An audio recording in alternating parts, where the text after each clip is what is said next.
The Toronto condo market has changed so much in the last couple of years. Prices have risen dramatically and a lot of people are feeling priced out of the market. So I wanted to create this video for you specifically if you feel that way. If you feel like you want to invest in the Toronto condo market, but you feel like prices have just gotten way beyond what you're able to afford. And so I want to give you a couple real strategies that you can actually use to get into the Toronto condo market. And how, as I said, you can actually be a massively successful investor in Toronto, even if you feel like you can't. So, sound good? Let's jump into it. Here's the situation. You have around $40,000 to $60,000 available to invest in a property. However, the entry-level condo downtown now is about $500,000. So, with 15 to 20% deposits required, you need about $80,000 to $100,000 to invest in a Toronto condo right now. Something you don't have, it's a very frustrating situation. And again, I want to give you a couple of strategies to take your frustration to a state of feeling good about yourself and feeling that you can actually participate in this market. So, makes sense? All right, let's jump into it. You might have some objections to this whole concept before we even get into it. And one of the things you might be saying is, Andrew, there's got to be something I can buy under $500,000. Aren't there studios or something out there that we can get into? Well, yeah, sort of, maybe, not really. There's really nothing available under $500,000. I don't know how else to say it. There is nothing to buy under $500,000 downtown right now. If anything does come up in the form of a new condo launching, coming out, if they have a few studio units in the building, there are 20 buyers waiting and lined up. People just like you who see the value in the downtown core, who want to invest in the downtown core. They have some money, but they don't have enough money to get into those 500, 600,000 plus units. It's just very, very difficult and not a great strategy to wait and hope that you can maybe get one of these units when, as I said, there's 20 buyers for every one of these units. Even if you can find them, right now there is absolutely nothing. Another objection you might have is, can I just buy in the suburbs? Can I just go outside the city into the 905, areas around Toronto and buy something there for under $500,000. What you find in those markets is while the price per square foot is less, the unit sizes are larger. You have to buy parking often and you have to buy lockers often, or often it's included in the price. And the entry-level price of these markets is actually not that different from what we're seeing downtown. You're still pushing that $500,000 mark as an entry-level point in the suburbs. Bottom line though, investing in the suburbs, I would say, is be very careful if you do decide to do that strategy. A lot of people who've invested in the 905 in the last 10 years have really regretted that decision. They haven't done as well as if they had to put that same money into the downtown core or into other options, which we'll get into. Another objection you might have is, can't I just buy something resale? Okay, pre-construction is expensive, I get it, there's nothing to buy under $500,000, but I'm looking on realtor.ca and I see here's some condos that are out there for less than $500,000. Can't I just buy something like that? Well, a few things. One is, it's very hard to find anything good under $500,000. You might be able to find something crappy, something that I would not recommend as an investment, but I don't think that's something that you should invest in. The other thing is, even if you do find something under 500, it's bidding wars galore. Everything under 500,000, multiple offers, sold prices way over asking. Remember, as an investor, you come in and you try to buy one of these properties, you are competing against a lot of first-time buyers, people buying for themselves, people who have mom and dad's money behind them in a lot of cases. These are emotional buyers and you're competing against that. Somebody to throw an extra $20,000, $30,000 on top of what you offered is nothing to folks like that. So keep that in mind. Cash flow, you're not going to get cash flow.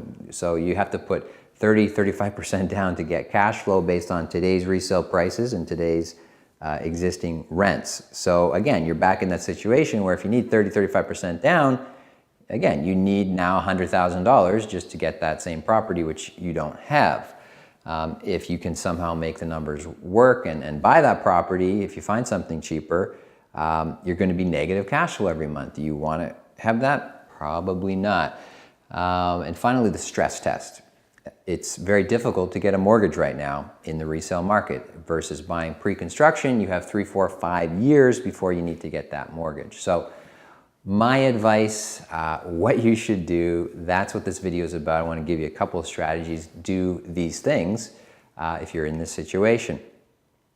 Preamble, before I get to those two things, is if you're close, if you're sort of almost at that point where you have that $80,000 to $100,000, if you're a few months away, then just keep saving until you get there and invest downtown. But for most people, you're probably watching this video, you're probably thinking I'm years away from being able to, have that $80,000 to $100,000 available to invest sort of range. So what should you do? Well, number one is you should buy outside of the GTA. So look further afield to cheaper markets that are also good markets to invest in.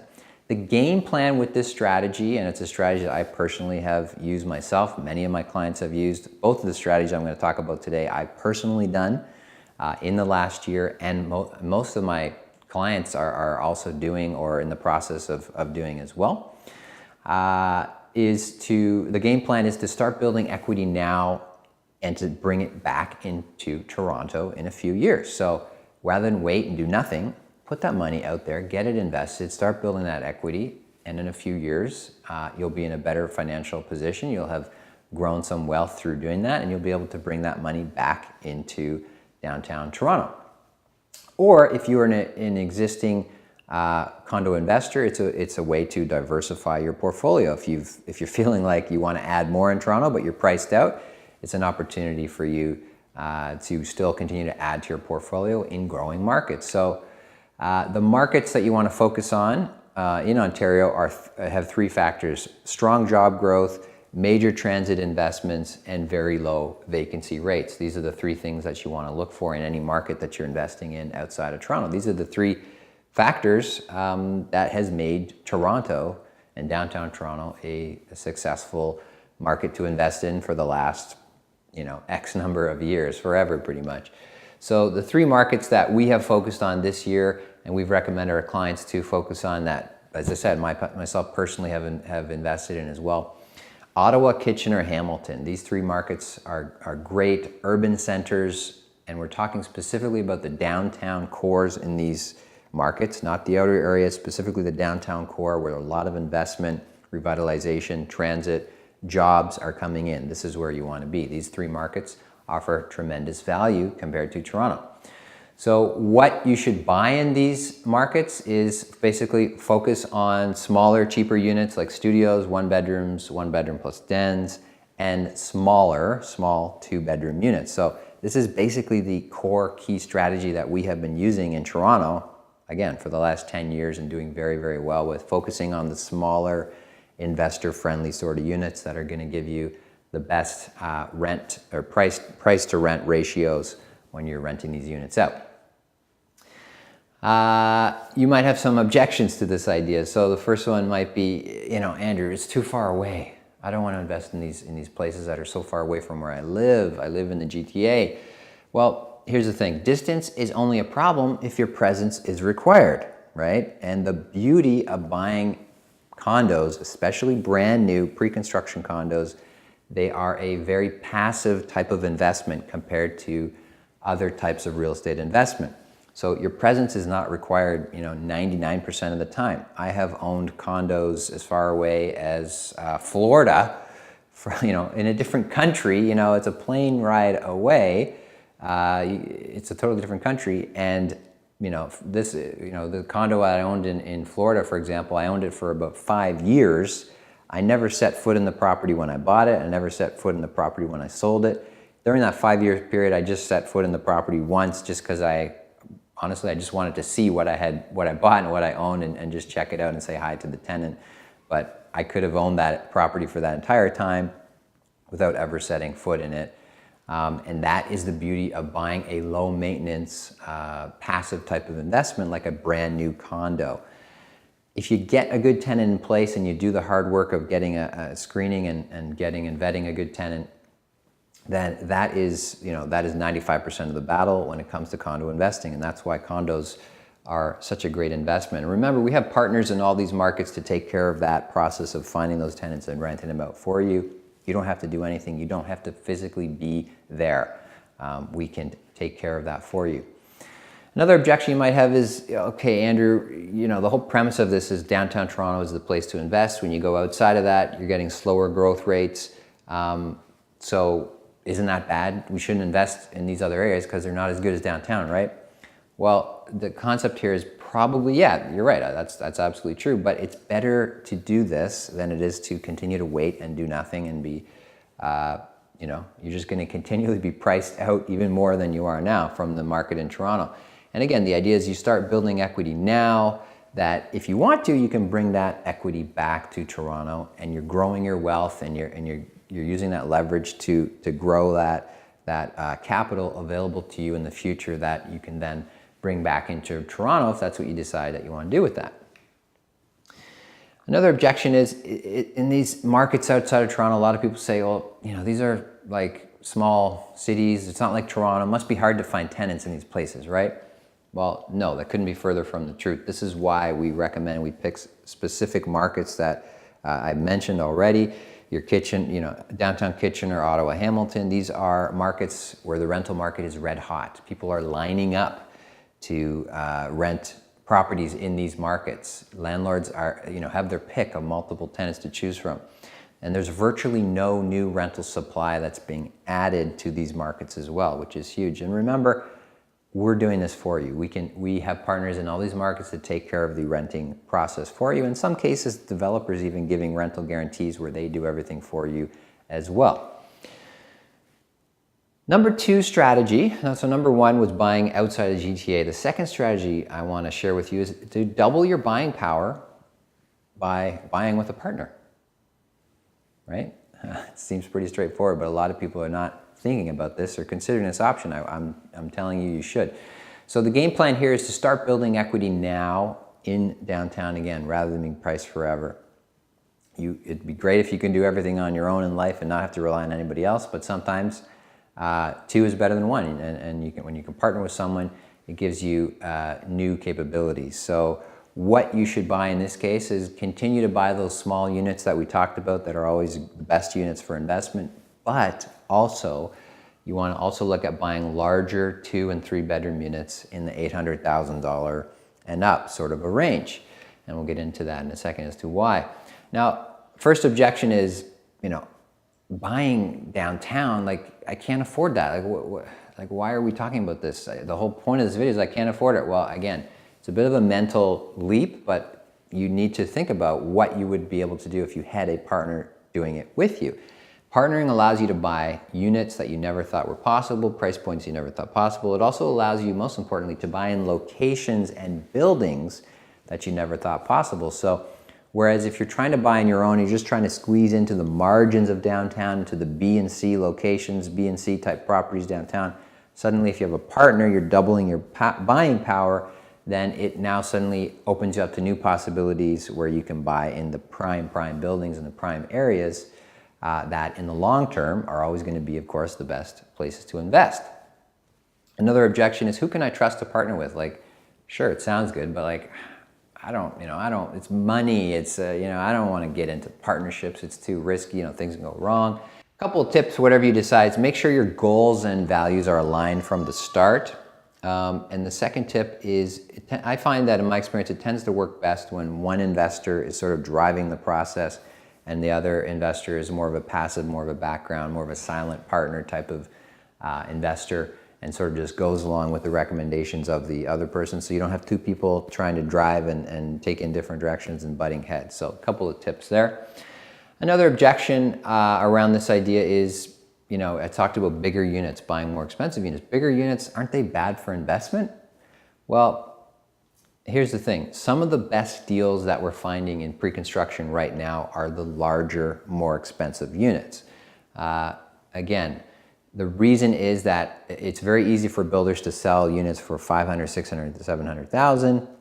Those things are flying off the charts, but when you start to get above $700,000, $800,000, $900,000, it's harder to sell because you need, this is not like the old days where, the most expensive unit in a building would be $600,000. No, like that's like now the entry point. So it's there are fewer and fewer buyers the higher up the price spectrum you go that have the financial capability to do that on pre-construction. So builders, some builders, not all, but some builders we're finding in response are lowering their prices, and the best value in some of these buildings is actually the larger units. So there's a little secret and something to think about. Also keep in mind the resale market downtown today is almost $800,000. The average resale condo that is sold in downtown Toronto today is about almost $800,000. So, there are plenty of units selling for over $1 million now. Like, this is, again, not like 3-4 years ago where, everything was sort of in the $400,000 to $600,000 range. There's plenty of properties that are selling way above this price. So you need to know that and understand that about the market. Talk about the rental market. So rental market, 2 bedrooms, $3,000 to $3,500. 3-bedroom units are $4,000 plus. If you're buying pre-construction, it's not going to be ready for 5 years. Just imagine where the rental prices are going to be on those larger units in 4 or 5 years. The cash flow, I think, is going to be actually very good on a lot of these units. Renters are partnering up as well. So a lot of renters are, they can't afford to have their own place. They're looking for places to share with other people. So 2 people getting together and renting a 2-bedroom, or 3 people renting a 3-bedroom. Just like we've seen forever in cities like Manhattan, we're starting to see this more and more here in Toronto. It's become more and more common. And finally, with the units that you're buying, we're talking about buying in prime buildings and prime locations. These properties are always in demand, whether it's small units, big units, anything, they're always in demand. Sure, if you're buying large units in B, C locations, then that's, you might run into difficulty in the future with that. You want to focus more on the smaller units in those crappy outer locations. But if you're buying in prime downtown, the larger units are always going to be in demand to buy and to rent. So there you have it. That is the presentation I have for you if you're priced out of Toronto, and how you can actually become a successful investor even despite of that fact. The 2 key strategies, again, are buying outside of the GTA and double your buying power with another investor. I hope you enjoyed this video. If you did like this video, sharing is caring. Go ahead and send this out, email this, share this with somebody that you know, post it on social media. I'd really appreciate that. And again, if you want to get a hold of me, my contact information is right here, andrew@truecondos.com, 416-371-2333. And until next time, happy investing.